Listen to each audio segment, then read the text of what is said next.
Žonglovanie je skvelá pohybová aktivita na rozhraní umenia a športu. Je vedecky potvrdené, že vplýva na rast šedej mozgovej kôry. Používanie oboch rúk zlepšuje komunikáciu medzi pravou a ľavou hemisférou. Pravidelný tréning je tiež skvelým kondičným cvičením. A k tomu všetkému je to skvelá zábava. Dosť bolo zábavy.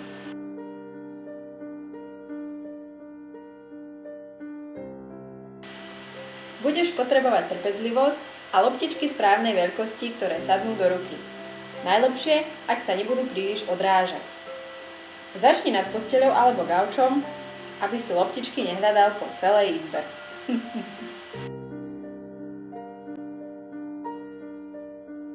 Prehadzuj jednu loptičku oblúkom z jednej ruky do druhej. Vrchol oblúku by mal byť v oblasti hlavy. Očami sleduj len vrchol, nie ruky. Ruky maj voľne spustené pri tele. Lakte nie príliš naširoko, ale zároveň nech sa nedotýkajú tela. A neháč to jak robot. Uvoľni sa. Áno, máš talent, ako každý žonglér s jednou loptičkou. Tak si vezmi dve. Ale toto je zlé. Musíš to hádzať do oblúku. Už to nikdy neurob. Hoď z pravej ruky oblúkom loptičku do ľavej a keď je vo svojom vrchole, hoď oblúkom z ľavej ruky do pravej. Neháč to príliš ďaleko od seba. Lakte drž stále voľne spustené pri tele, dlane mierne šikmo natočené. Raz, dva. Raz, dva. Hody si nahlas počítaj. Stále sleduj vrchol, nie ruky. Začínaj z oboch strán a opakuj, kým nechytíš istotu.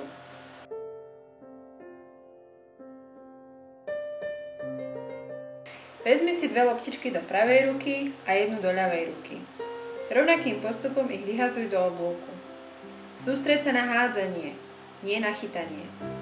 Pokojne nechaj loptičky padnúť.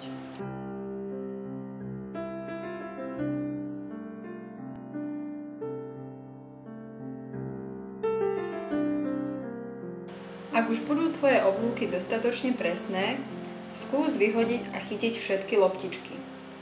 To sa volá flash. Je to ten istý postup ako s dvoma loptičkami.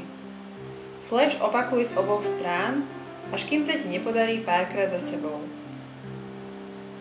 Nezabúdaj stále počítať.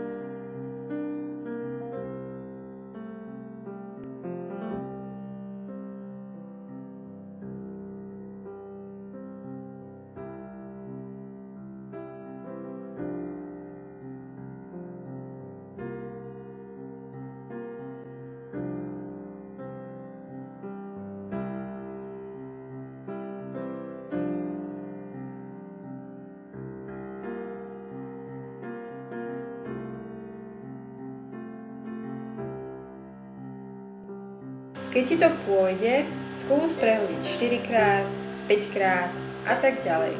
Stále sleduj vrchol. Uvedom si, že to je len jedna loptička vo vzduchu. Je prirodzené, že to hádžeš pred seba. Preto tam máš ten gauč.